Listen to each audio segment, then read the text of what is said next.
Hey, what's up, people? It's December 10th, 2013. I decided to start off giving the date because I just realized we don't put a date on these videos unless you see the months and times. You never know anyway. Today was the day that they gave the memorial for Nelson Mandela. Nelson Mandela and Barack Obama gave the speech. You know, it was televised this morning. It's pretty good. I don't want to talk about all of this from a different angle. And before I get into it, let me give a special shout out to Nikki. You know, that's what I do. But yeah, I'm looking at this, not just really just looking at it, but I'm hearing things about Mandela. And if you look at the picture, let me start off with that. I have a picture of Nelson and Winnie Mandela. And the reason why I put that up there is even though no one's really talking about Winnie Mandela is because, you know, to be honest with you, I hadn't heard of Nelson Mandela until while he was in jail. Winnie Mandela was running around talking about him. You know, she's going around the world talking about him and the plight in South Africa. And I already knew about the plight. In fact, I already knew about a guy named Steve Biko. He was murdered by the police. I believe it was back in the 60s. And I knew about him long before I even knew about Nelson Mandela. Like, if anyone asked me about South Africa, that was the only name I could have came up with, Stephen Biko. And I know apartheid was just like their version of segregation here in America. But if it wasn't for her, you know, I would have never really known to deal with Nelson Mandela, you know. And I knew about him before he got out of jail, but it was because of her. And the reason why I said that is because I was wondering if I was the one who felt that way. And on Open Line, there's what is it, WBLS, there's a show called Open Line, and James Ntume was on it, you know, the third answer. He was talking about it, and I was like, he said the same thing I was feeling like. I'm surprised nobody's talking about Winnie Mandela, but she's the one who, you know, she kind of kept the word out about him because, you know, if it wasn't for her, you know, he would have just, you know, as far as I'm concerned, he would have just been in the jail. I would have never known who he was until he got out of jail in the 90s and was doing on his tour. I didn't ever know who he was. Like I said, all they're going to do about South Africa is Stephen Biko and how the police pretty much beat him to death, you know, for trying to, you know, fight for the rights for his people.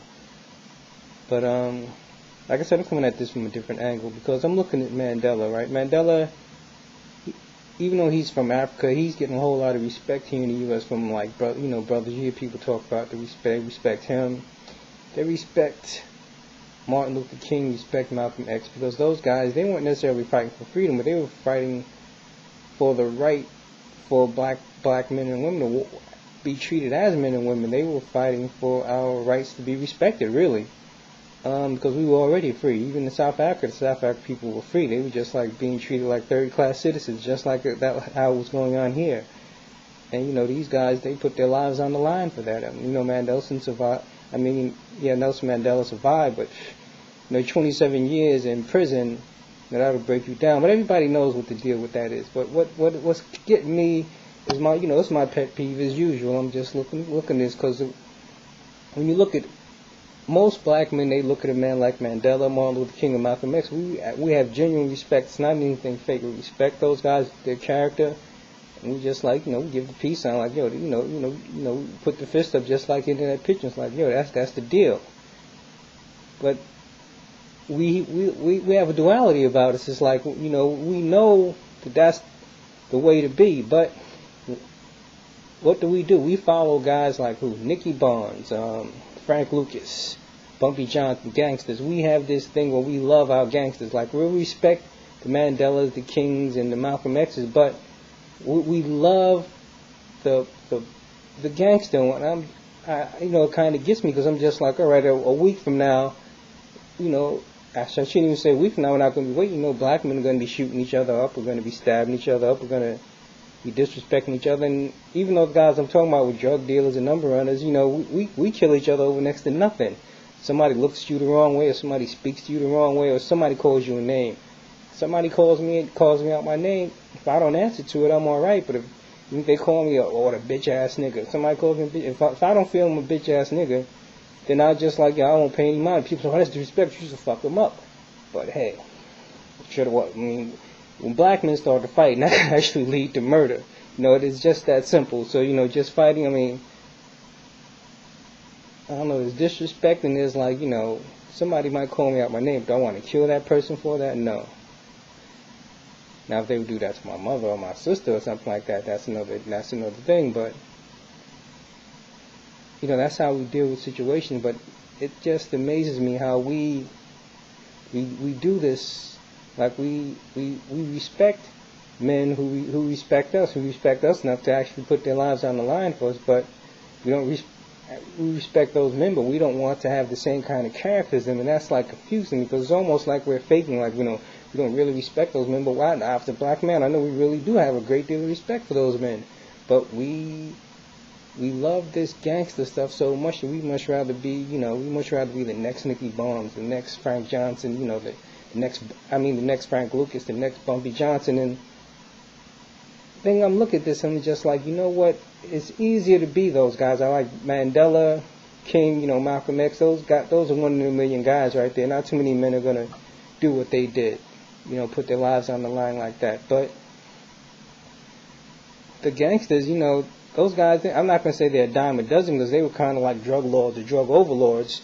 They were like the top of the classes. Now I shouldn't even say class. They were just like the top of the food chain, I guess, in the gangster world, So it's easy to become like, I'm not trying to put the drug game the drug game has one great big benefit is that you decide you want to start selling drugs, you don't really have to do too much advertising and marketing because people are buying drugs. It's a market out there for it. That's how you have guys who you don't need, guys with a junior high school education, they can like become big drug overlords, I think the hardest thing about that is actually smuggling the drugs into the country. After that, getting the market, that's when you have to be big and bad and like take over markets. Like, I want market share. Market share means you kill the next guy and take over his territory. And I'm just like, well, maybe that's the easy way for a lot of people. But the thing is, I'm talking about drug dealers, and the fact is, we kill each other over, like I said, next to nothing. So we don't even have to be drug dealers. We could just be some penny, Annie hustler on the street, and we would rather to kill each other over next to nothing.